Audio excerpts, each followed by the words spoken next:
Hi everyone, চলো তোমাদের সাথে আজকে একটা ঘটনা শেয়ার করি যেটা রিসেন্ট আমার লাইফে ঘটেছে। কিছুদিন আগে আমি গাবলু আর মোটাকে নিয়ে বিকেলে একটু ঝিলপাড়ে বেড়াতে গিয়েছিলাম।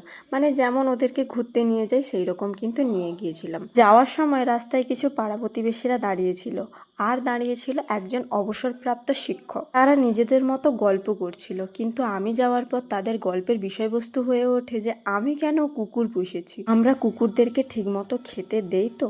তারপর কয়েকটা বিদেশি কুকুর নিয়ে আলোচনা হচ্ছিল। খুবই হাস্যকর লাগে মাঝে মাঝে, জানো তো, যে আমি কি ঘরে পুষবো না পুষবো সেটা কিন্তু একজন লোককে কৈফিয়ত দিতে হবে। তবে আমি এখান থেকে একটা কথাই বুঝতে পেরেছিলাম, শিক্ষিত হলেই যে মানুষের মধ্যে দয়া মায়া বিবেক জ্ঞান বুদ্ধি কাজ করবে তা কিন্তু একদমই নয়। এখনকার ভালোবাসাগুলো কিন্তু সৌন্দর্য দেখেই হয়।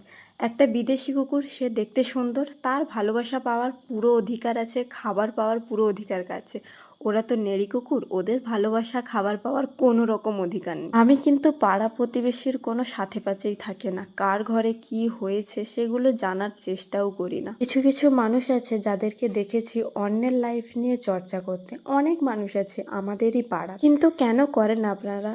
সবার তো জীবনটা নিজেদের ব্যক্তিগত, তাই না? কে কি পুষবে, কে কাকে নিয়ে থাকবে, এটা তো সম্পূর্ণ তাদেরই ইচ্ছা।